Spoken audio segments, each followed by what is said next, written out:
哦，咁多位好，咁又係我雙天使教表師啦。咁都係好耐冇特登拍片講錶啦。咁戴咗喺手呢一隻係 Omega 嘅 Speedmaster 嘅呢個 Block Arrow 嘅 GMT 啊。咁點解買隻咁嘅錶咧？哇，咁大隻44.25mm 直徑喎，咁大隻錶。咁而家興細錶喎，咁加買咁大隻錶咧，仲要係一啲差唔多20年前嘅錶，點解咧？咁首先就如果以咁耐年份嘅錶嚟講咧，呢隻我覺得個狀態其實 OK 嘅。並且咧，其實佢係一隻 GMT 錶啦，咁就一隻可以快速調校所在時區嘅一隻 Travel 啦 GMT。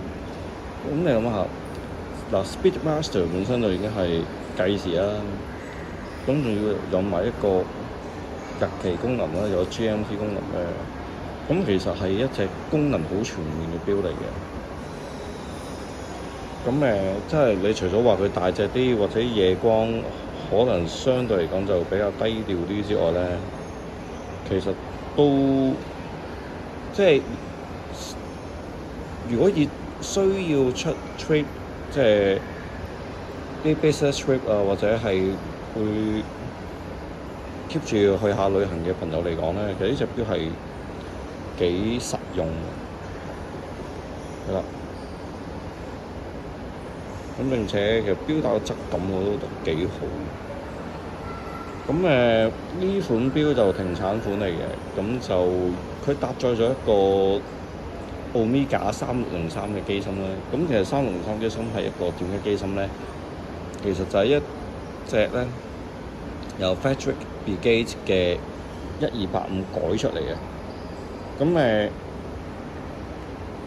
加咗啲咩咧？當然係 Omega 佢獨門嘅 Coeso 啦，同埋都係隻天文台腕錶咯，係啦。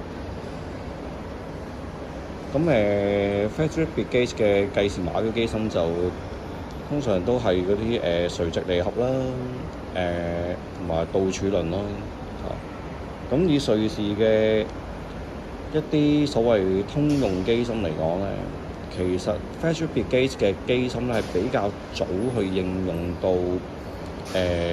垂直離合啦，再加倒儲輪嘅。即係如果以自動上呢個計時碼錶機芯嚟計下，係啦。咁亦都係即係打磨方面會比較出色少少啦嚇。咁我哋陣間就反轉個背脊俾大家望望，咁順便睇下錶嘅其他嘅部分係點樣。咁而家就睇咗個透底啦。咁呢個就係一個Frederick Begate 嘅機芯改出嚟嘅呢個 Omega 嘅個303機芯嚟嘅。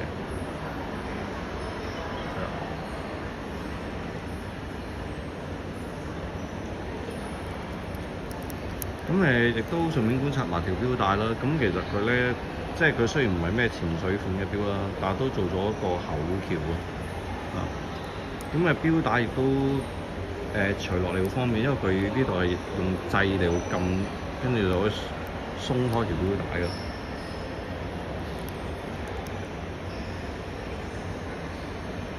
咁由呢個角度睇咧，就會清楚見到個倒儲輪，係啦 column wheel。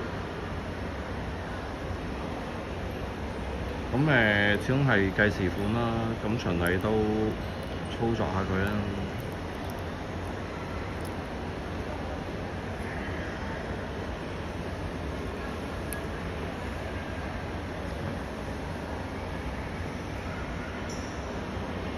咁見到個計時碼錶個針咧，都行得比較順滑啲嘅，係啦。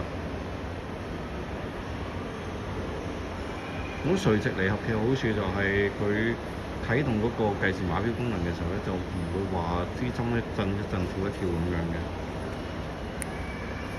咁如果用倒儲輪操作咧，就直頭嗰個 start stop 啊回針嘅手感都會比較OK 啊。咁始終我唔習慣用左手嚟操作啦。咁咁但係我就要用右手嚟到去揸住部電話嚟到錄啦，咁所以就有啲唔好慣，其實有啲唔係好就啊。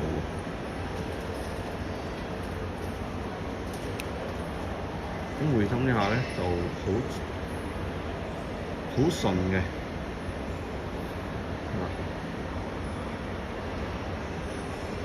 咁如果以咁大隻錶嚟講咧，其實個殼身咧又唔算話好厚。咁但係錶頭咧個份量依然係非常之足。咁好可惜啦！我嚟緊去旅行嘅地方，其實我聽晚就飛啦。咁嚟緊去嘅地方咧，就會係一啲治安相對冇咁好嘅國家啦。咁就呢隻錶，就算話二手嚟講啦，都講緊2尾3頭，即係萬聲嘅2尾3頭啦。咁以玩錶同玩錶，我唔算話好貴嘅錶啦。咁但係以我相對嚟講收入比較微薄嚟講咧，呢隻錶都唔係平。咁亦都係一隻我自己覺得係買得好啱嘅錶咯。係喎，佢 Travel GMT 呢個功能我都真係要試下去操作啦。咁等我陣。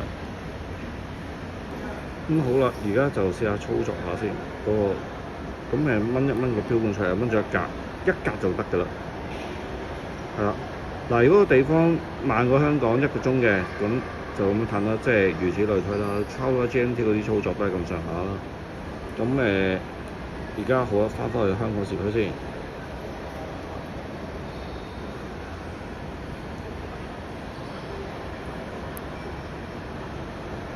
咁亦都係啦，因為我而家就唔使拎住部電話，咁我再用右手咧試多次嗰個計時功能先。咁就完全冇話支針震啊或者跳嘅，好順嘅。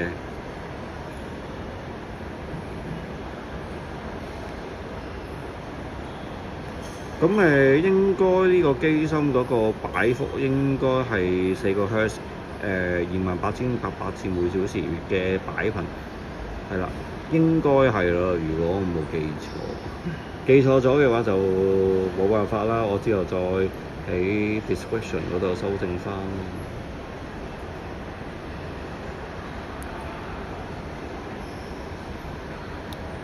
係啦，咁樣就成個操作就係咁啦。咁旅行嚟講非常之方便啦，呢啲錶仲要佢嘅計時咧，其實可以做一個12小時嘅連續計時啦。咁當然如果冇乜特別必要，就唔好咁樣長期開住個 chrono 啦。但係佢就真係可以做一個連續12小時嘅一個計時。係啦，咁譬如話你想計下長途機程，咁又想方便自己穿咗個省轉時區嘅，咁呢啲錶就非常之大件夾抵食啦，大件夾抵食。咁就而家應該二手狀態好 full set 都應該2萬尾都應該有嘅。係啦，咁大家有興趣可以揾揾。咁今日介紹到呢度。咁我聽晚飛，祝我一路順風啦，拜拜。